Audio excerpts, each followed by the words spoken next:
Hi, I got top 8 at the Niagara Regional. I went 6-1-1, and then this is the deck list. So I played 3 Primera.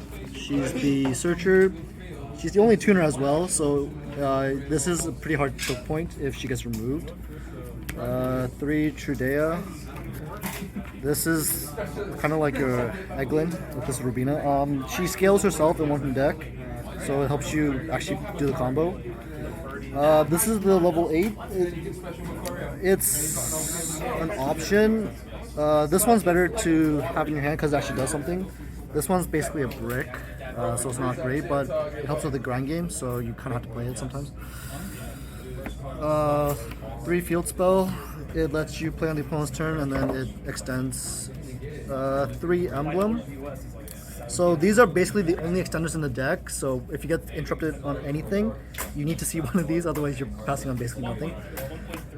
Wake Up, it's probably one of the best cards in the deck. I always go into it. It summons a token, and then you can banish it from grave to Foolish any Centurion card. I always try to use both effects. This is the follow-up card you search on the opponent's turn, or you can search on your turn to guarantee the scale in case they interact with your synchro. And then Phalanx, I never search this card. I always foolish it off this because it has a graveyard effect.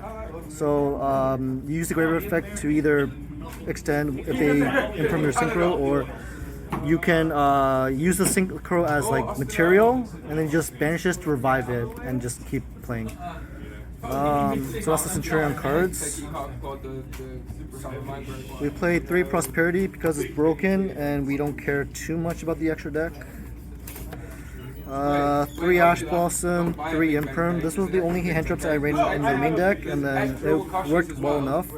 I know other Centurion builds are running like way more hand traps, but the way I built this deck, I wanted to go wide instead of mid-range, because if they stop your one play, you're relying on hand traps, which isn't strong enough. So to go wide, we played 3 Nightmare Throne and Yubel. This is to make the new Yubel fusion. One of the cards you lose to is Ghost Ogre, so this stops Ghost Ogre. Yeah, hopefully Ghost Ogre's out of the format by Nats. The other engine I'm running is Kashtira. So 2 Unicorn, 2 Fenrir, 1 Birth. When I'm going first, I want to see this, because Birth just lets you push your ceiling way higher. And then going second, I want to see Fenrir because it's a good card. And it clears boards, and most importantly, it keeps up hand advantage, because you need a discard for the field spell. And then this just access to the 3rd copy for either one. One-ofs, because we're playing 3 different field spells, because you lose to a single interruption. And this is the 41st card. Bro? Yeah, man, I got 1! That's crazy. For the side deck, we're running 3 Crow.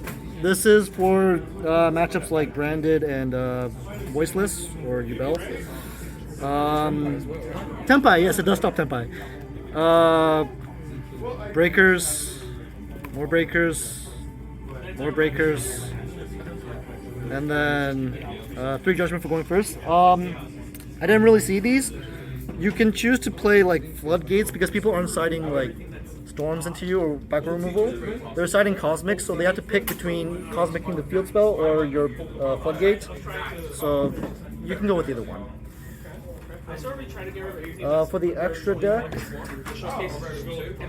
1 Auxilia, it searches, it has a effect to protect your back row, so that's why you can play Floodgates pretty freely. You don't need more than 1, because it searches, Primera searches, and then you're searching on their turn with Primera as well, so the second one never comes up. 2 Lagasha, you can maybe do 1, but like 2 helps your grind game.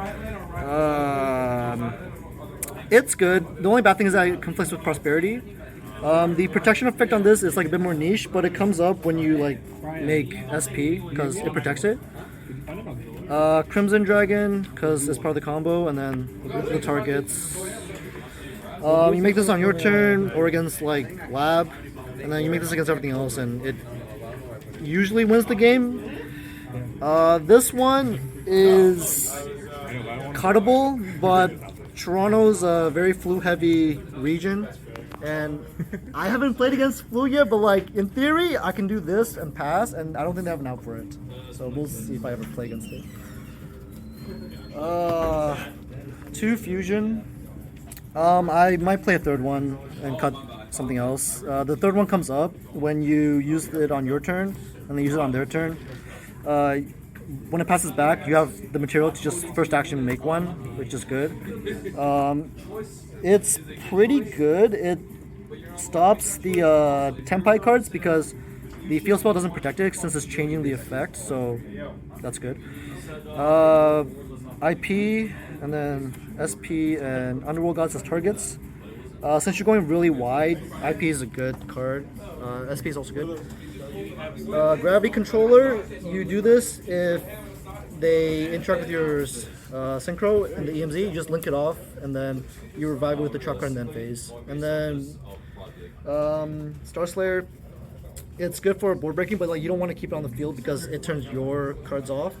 But it is a rank 12 and your synchros are 12, so you can hard make this and it won't knock you. And then Dingirsu, because you also have lots of access to 8s, so it's just good removal. For one last show, just show the whole extra deck. Oh yeah. Yeah. Tumagasha. So the theory behind the deck, the way I did it, is when you do like Lagasha or Auxiliary Pass with a regular setup, let's say like, yeah, sure, yeah. So with this kind of board, we'll be generous and say they have like 2 hand traps. You lose to like 4 cards. You lose to Cosmic, you lose to Droplet, you lose to Ghost Ogre, Ghost Mourner. Those all stop the combo, and then now you're relying on 2 weak hand traps to ensure you don't die. But the way I built the deck, if you see access to every single engine, which is the Kashtira and Yubel cards, you'll end on Unicorn or Fenrir, it doesn't really matter. Birth, the Synchro, IP, and Phantom. So this board is a lot more hard to crack. I've had people droplet me for 3 and they still lost because they didn't have enough cards to play through. Because when they droplet, they'll droplet when I have Crimson up. So at this point, they had to droplet for 3. They're picking these 3 cards, which means these are still alive. Like Unicorn and Birth are still alive, which can end games on their own. But yeah, there's just too much to deal with. And then going second, I don't like relying on 2 hand traps to break an opponent's board. So just having access to like Fenrir's is a lot better to me to like break the boards in the format, basically. That's basically how I built the deck. I guess shoutouts to Untouchables and specifically Chair because I didn't play him. So yeah, he told me to give him a shout out because he usually beats me. You know? God damn it.